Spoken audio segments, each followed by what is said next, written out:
Pessoal, tudo bem com vocês? Só para reforçar, se alguém hoje recebeu mensagem para passar pelo portal, pela fisioterapia, ok? Só ir para aquela salinha, tá bom? Caso esteja alguém tentando levar. Então, vou pedir para vocês relaxarem agora, fechar os olhos.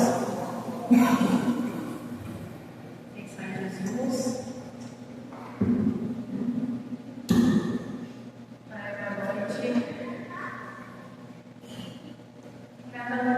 Os consulentes que vêm aqui, encarnados e desencarnados, possam receber um remédio que vieram buscar, remédio para o corpo, remédio para a mente, remédio para o espírito, que todo desequilíbrio possa ficar, que possa sair daqui todos revigorados.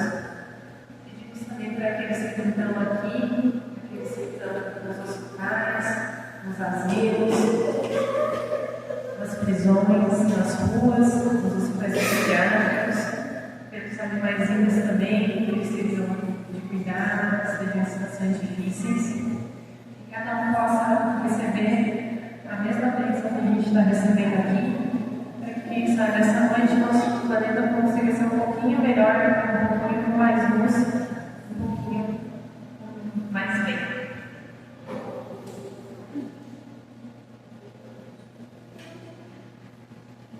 Pessoal, muitas vezes a gente sempre bate na tecla aqui da reforma íntima, da nossa melhora individual, que é uma das principais bandeiras do Espiritismo. E a gente sabe que a gente alcança isso principalmente através da caridade, através do perdão, através da paciência, mas tem algumas outras coisas que também podemos colocar no caminho da melhora individual, que é o conhecimento. Tanto o conhecimento de como funcionam as coisas na vida e no mundo espiritual, quanto do próprio autoconhecimento. Então, eu trouxe hoje para vocês uma lição que os Espíritos trouxeram para Kardec, no capítulo 8 do Livro dos Espíritos, que é sobre a emancipação da alma. Então, Kardec perguntou para os Espíritos: o que acontece no nosso espírito quando a gente dorme? E os Espíritos disseram: o espírito nunca descansa, nunca fica inativo. Então, quando a gente dorme, ocorre uma emancipação da alma. Então, o que é isso? O espírito, ele é ligado no nosso corpo molécula a molécula. Mas, durante o sono, ocorre um afrouxamento desses laços e o nosso espírito fica livre para fazer o que quiser de noite. Isso é a emancipação da alma. E muitos romances espiritualistas trazem isso no nome de desdobramento. Então, muitos que já são espíritas há algum tempo estão acostumados a ver quando a gente dorme, o espírito desdobra. Então, é isso, é quando o nosso espírito vai fazer o que quiser durante o sono. Eu vou pedir desculpa para vocês, eu vou ficar colando aqui, porque eu trouxe muitas informações e não quero esquecer de nenhuma. Tá? Então, essa emancipação da alma que a gente tem à noite é uma coisa que traz muita alegria para o nosso espírito, porque o nosso corpo é um cativeiro para o nosso espírito. Então, à noite a gente tem momentaneamente essa libertação. Então, é uma coisa que traz felicidade para a gente. Esse retorno temporário à nossa prática espiritual é o que muitas vezes dá ao nosso espírito a força de viver mais um dia com as dificuldades que a gente tem que enfrentar.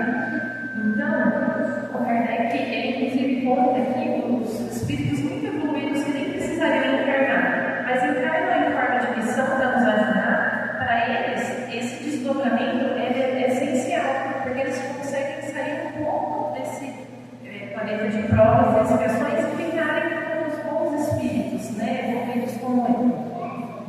Então, quem de nós nunca sonhou que estava voando? Ou que não precisava andar para se locomover? É porque, de fato, isso acontece com o nosso espírito quando a gente está dormindo. Assim como após a morte, não precisa de uma locomoção física. Então, quem já teve a oportunidade de sonhar com isso é porque, muitas vezes, de fato, a gente se locomove assim. E aí, os espíritos trazem também que durante a emancipação do sono, nós temos acesso a todos os conhecimentos que a gente tinha nas outras encarnações. Então, nós temos muito mais capacidades do que aquelas que a gente tem agora, no dia a dia.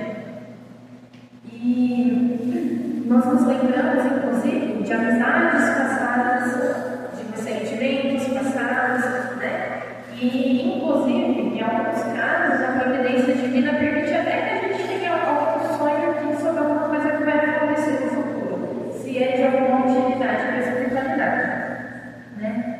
Então, os lugares que a gente vai durante o nosso desdobramento, eles refletem diretamente quais são os nossos interesses como espírito, né? Então, durante o sono, nós buscamos pessoas encarnadas ou desencarnadas, seja porque a gente gosta, tem saudade, quer rever, seja porque a gente está ressentido e quer tirar satisfação com alguma coisa, busca familiar, né? Prestação de contas. A gente pode usar o sono para trabalhar, alguns por bem, outros por mal, né? Enfim, fazer tudo aquilo que as nossas tendências nos ditam.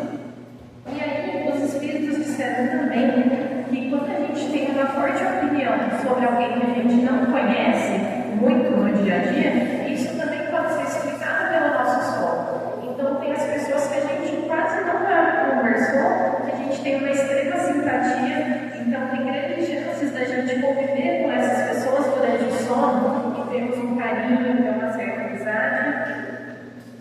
Tem ao contrário, pessoas que a gente nunca conversou e fala, nossa, não estou aguardando aquela pessoa. Porque às vezes no sono vocês têm dificuldades um com o outro, né? Então não convive durante a vigília, mas convive durante o sono. E às vezes acontece também de ter pessoas com quem a gente tem muita indiferença, não faz tanta questão de fazer amizade. Por quê? Porque no sono a gente se recorda de todos os amigos que a gente tem. E às vezes fala assim, tem tantos amigos, por que eu vou fazer mais um? Então, reflete novamente quem nós somos. E aí fica questionamento, aqueles sonhos sem pé nem cabeça, esse sonho com um dragão, Leonardo, o que é isso, né? Então, para entender isso, os espíritos trazem assim, a lembrança do nosso desdobramento vem em forma de sonho, ou seja, sonho é a lembrança daquilo que nós vivemos. Só que no mundo espiritual, não é tudo igual é aqui na matéria. Então, às vezes, o nosso espírito, eles vivem experiências, vivem coisas que o nosso cérebro não conhece. Então, quando o espírito volta e passa essa lembrança para o nosso cérebro, às vezes não faz sentido. É como uma tradução errada. E aí aparecem esses sonhos meio mirabolantes que ninguém entende, mas que em espírito fazia todo sentido. Só o nosso cérebro está entendendo que tem o recado, né? Então, pode ocorrer também, tanto na hora que o nosso espírito está se afastando do corpo, quanto quando ele está voltando, ocorre uma certa perturbação, assim como na morte, né? Em ambos a gente não tem consciência, no momento que acontece, a gente nunca sabe exatamente quando dormiu, nem exatamente quando morreu. E aí ocorre uma perturbação, e às vezes essa perturbação também afeta as nossas lembranças e vem em forma de sonhos um pouco esquisitos. E por fim, a gente não se liberta, não importa que está soldado totalmente das nossas ideias terrenas. Então, o espírito pode viver o que ele quiser. Se está na sua cabeça aquela preocupação, aquele problema no emprego, a dificuldade com o dinheiro, a dificuldade no relacionamento, a mistura do cérebro com o espírito vai fazer com que o seu sonho fique aparecendo aquele problema. E não necessariamente é uma mensagem divina, uma premonição. É realmente o sonho ser uma coisa muito complicada, né? No livro dos médios, inclusive, eles trazem que o cérebro das pessoas é um labirinto muito complexo de você conseguir separar o que é do espírito, o que é da carne. Então, os sonhos eles podem ter essa alteração. E aí mistura um pouco de realidade com um pouco de imaginação, que é a predominância dos nossos pensamentos diurnos. Então, assim, eu sonhei que alguém vai morrer, eu sonhei que aconteceu uma coisa horrível, que alguém fez alguma coisa para mim. É verdade? 100%? Não. Então, aquelas pessoas que têm o hábito de ficar buscando significado do sonho, muitas vezes isso não vai estar em lugar nenhum, porque não necessariamente é só a realidade daquilo que a gente está vivendo, né? E mais uma coisa que eles trazem é que a gente não precisa estar no sono profundo para a gente começar a desdobrar. Quando a gente começa já a adormecer, os sentidos vão ficando um pouco menos apurados, o espírito já começa a se emancipar e perceber o que tem ao seu redor. Então, quais de nós nunca pegaram no sono e teve a impressão que tinha um monte de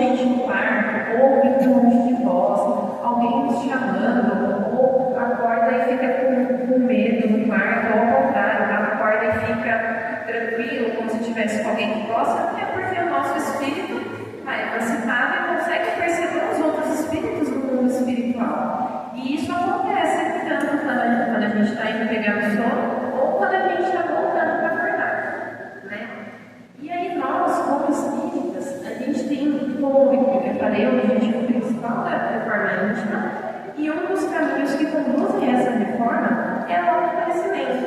E uma forma excelente de a gente adquirir esse autoconhecimento é analisar os nossos sonhos e nos direcionar a partir disso. Então, a gente deve observar o que a gente sonha. Observar se a gente está sonhando com coisas materiais, desavenças, sonhos libidinosos, se a gente está procurando companhias confortáveis, ou ao contrário, a gente sonha que a gente está com pessoas que a gente ama, a gente sonha que a gente está com pessoas boas, que a gente está trabalhando para fazer o bem para alguém, né? É uma forma de você perceber em que estágio da evolução mais ou menos que eu estou, né? Os nossos sonhos refletem isso. E aqueles de nós que às vezes quer fazer isso, mas não se lembra dos sonhos, como eu vou fazer para observar os sonhos, né? Então, observa qual é o primeiro sentimento que a gente tem quando acorda. Eu acordei com o coração quentinho, eu acordei cheio de energia, querendo fazer o bem, querendo dar o meu melhor, ou não. Eu acordei assustada, com medo, totalmente descarregada, não queria ter que enfrentar esse dia. Então, perceber, então essas têm sido as minhas tendências, né?